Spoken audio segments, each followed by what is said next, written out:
The new is unfamiliar, uncharted territory. It may be a friend or a foe, who's to say? And here lies the paradox. There is no way to know in advance. The only way to discover what it is to embrace it. And therein lies the hesitance, the trepidation, the fear. You see, the new does not arise from within you. It comes from beyond, from the vast unknown. It is not a continuation of you, but a disruption. Your entire past, your precious patterns of thought and belief, stand threatened. When the new knocks, it is a signal that the structure you've built around yourself is about to be shaken. If you let it in, you will never be the same. It will transform you. This is risky business. The new does not come with guarantees. The old, for all its monotony and misery, is at least familiar. You have lived with it, adjusted to it. But the new, it is an adventure into the unknown. It is the possibility of joy or calamity. And so you hesitate. You cling to the old even as it fails to deliver what it promises.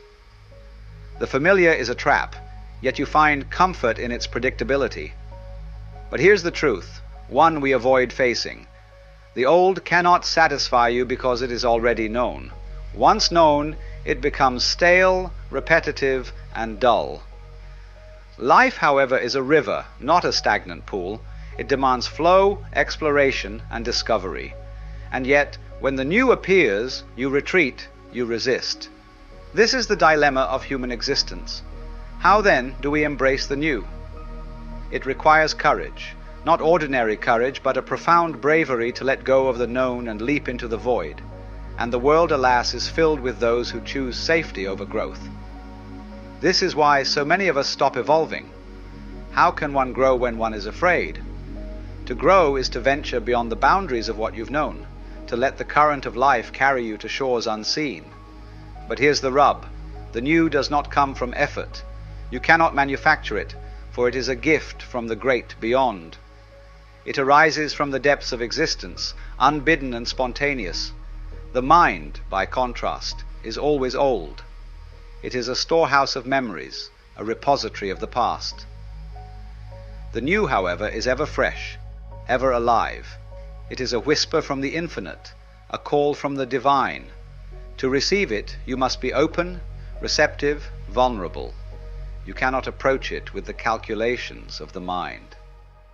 The mind seeks control, but life is not something to be controlled. It is something to be danced with. And when the new arrives, it will disturb you. It will unsettle your plans, disrupt your routines, and challenge your assumptions. But that is precisely its gift, for only through disruption can you grow. The new is not something you can summon. It comes to you. Your task is not to create it, but to allow it, to say yes when it arrives.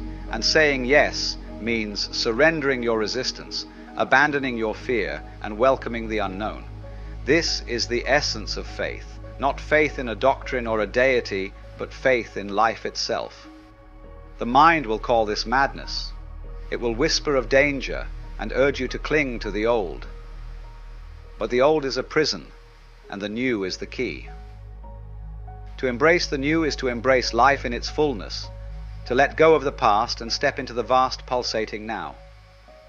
Remember this: every moment of newness is an invitation from the universe.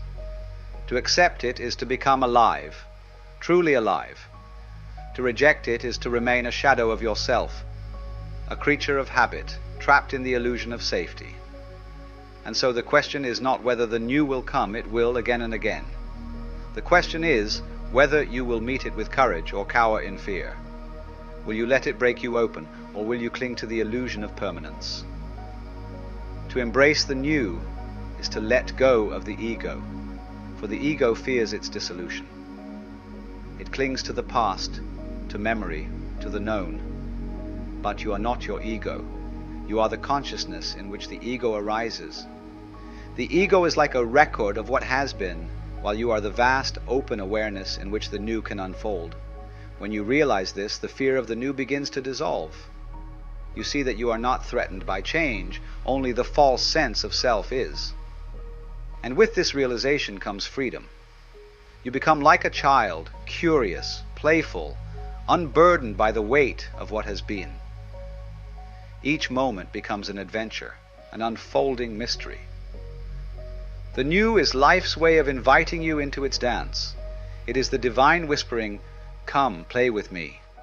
Will you accept the invitation? Fear is nothing but the absence of love.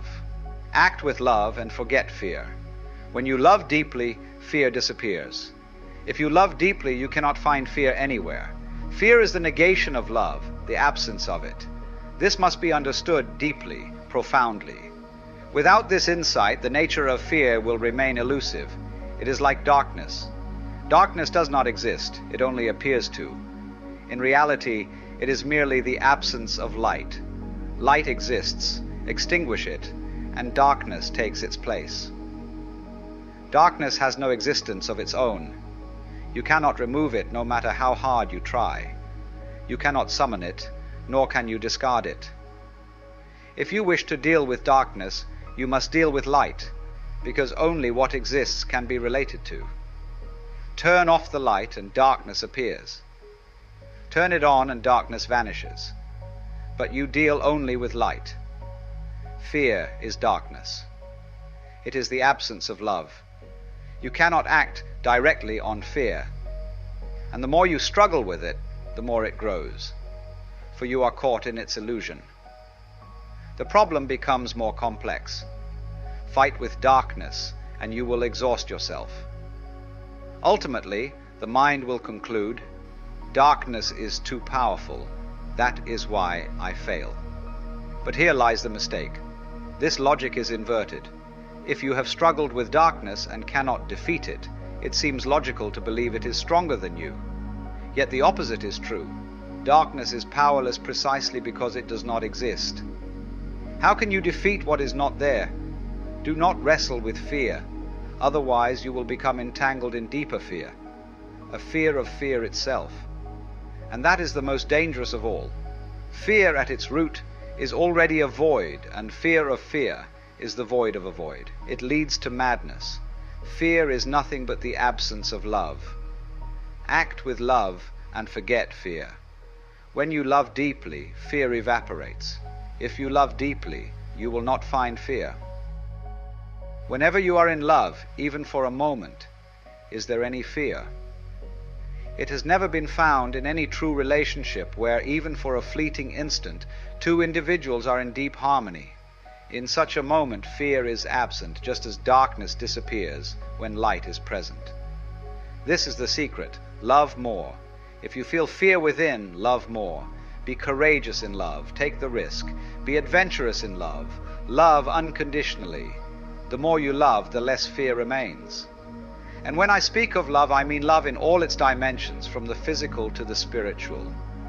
Love deeply. If you love deeply in a physical relationship, much fear will leave the body. If your body trembles with fear, it is often rooted in repressed physical love. The body feels alien, uncomfortable, not at home. Love deeply. A profound sensual ecstasy can dissolve bodily fears. When I say this, I do not mean you will become bold, for boldness is merely fear turned inside out. When fear vanishes, there is neither cowardice nor boldness. Both are facets of the same fear. Look at the bold. Beneath their armor lies fear. Boldness is not fearlessness. It is fear wrapped in defenses. When fear disappears, you become truly fearless. And the fearless person neither creates fear in others, nor allows others to instill fear in them. Profound, sensual love brings the body into a state of ease and wholeness. The body heals deeply because it feels at home. Then comes the second dimension of love. Love for others, unconditional and expansive. If you place conditions on love, you will never truly love. Conditions become walls, barriers. Love is for your own growth, so why burden it with demands? Love for the sheer joy of loving. Love without asking for anything in return. The more you love, the more fearless you become. Most people love with conditions. Parents tell their children, behave and I will love you. Partners say, act this way and I will love you. Love becomes a bargain, and in the bargain it is lost. Love is vast, infinite. You cannot confine it to narrow spaces of conditions and limitations. When love happens, it is like fresh air, boundless and invigorating. Yet when you try to capture it within closed walls, it stagnates. If you find fear within, love more. Be daring.